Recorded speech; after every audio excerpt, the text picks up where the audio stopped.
Curieux, attentifs et même concentrés, ces jeunes participent à une journée d'orientation au siège de la Banque Société Générale. Nous sommes à la Défense, près de Paris. C'est la 3e phase du stage pour tous, orchestré par United Way Tocqueville. Cette journée est organisée sur plusieurs territoires, Nanterre-la Défense, Roissy-Goussainville et Toulouse. Et partout, le but est identique, mettre en contact deux mondes géographiquement très proches, mais en réalité totalement étrangers. Aujourd'hui, on accueille des jeunes de la commune de Nanterre, qui est tout près de chez nous.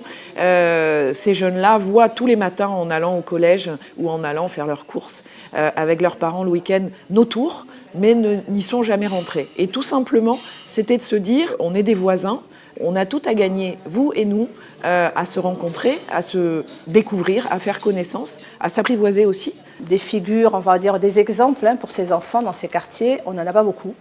Quand vous avez quand même 45% de chômage quasiment dans ces quartiers, quasiment un habitant sur deux, donc un parent sur deux. Donc c'est très difficile pour ces enfants de pouvoir accéder à des entreprises comme Airbus.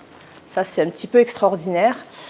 Je trouve que c'est une chance tellement inouïe. Je suis pas sûre que les enfants se rendent compte aujourd'hui, mais les enfants qui ne participent pas, eux, s'en rendent compte. C'est pas parce que tu passes des heures en classe que tu vas avoir des bonnes notes. C'est l'attitude que tu vas donner qui va faire que tu auras des résultats. Bon, en entreprise, c'est exactement la même chose. Au programme de la journée, des témoignages de professionnels de tous horizons. Banquiers, musiciens, informaticiens, secteur public, privé ou associatif, les profils sont choisis pour ouvrir l'horizon de jeunes qui ont du mal à se projeter dans l'avenir. Dans les murs de la Toulouse Business School, qui accueille l'événement pour la première fois, on apprécie cette initiative innovante.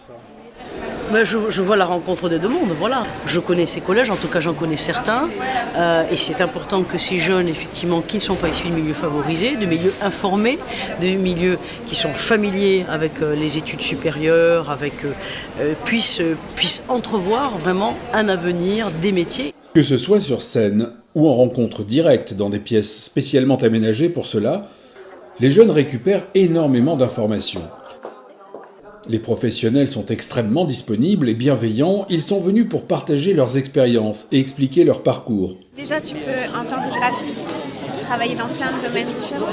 Pour les collégiens, c'est au minimum une découverte et au mieux, une révélation. Donc moi j'étais absolument nul en physique, en maths, et pratiquement dans toutes les matières d'ailleurs. Souvent ce que je dis, c'est qu'une vie choisie est une vie réussie. Et je pense qu'aujourd'hui c'est une journée pour les jeunes, pour leur permettre, pas le choix tout de suite, mais en tout cas de planter quelques graines, quelques réflexions qui pourront peut-être, dans 2-3 ans, arriver sur un choix d'orientation et sur une carrière la plus réussie possible. C'est-à-dire que même si on vient du cité, si on a un métier dans la tête et qu'on étudie bien, on peut y arriver. Je pense que ces journées, il faudrait les faire plus souvent parce que ça peut aider nous les jeunes à croire en nous et arriver jusqu'au bout.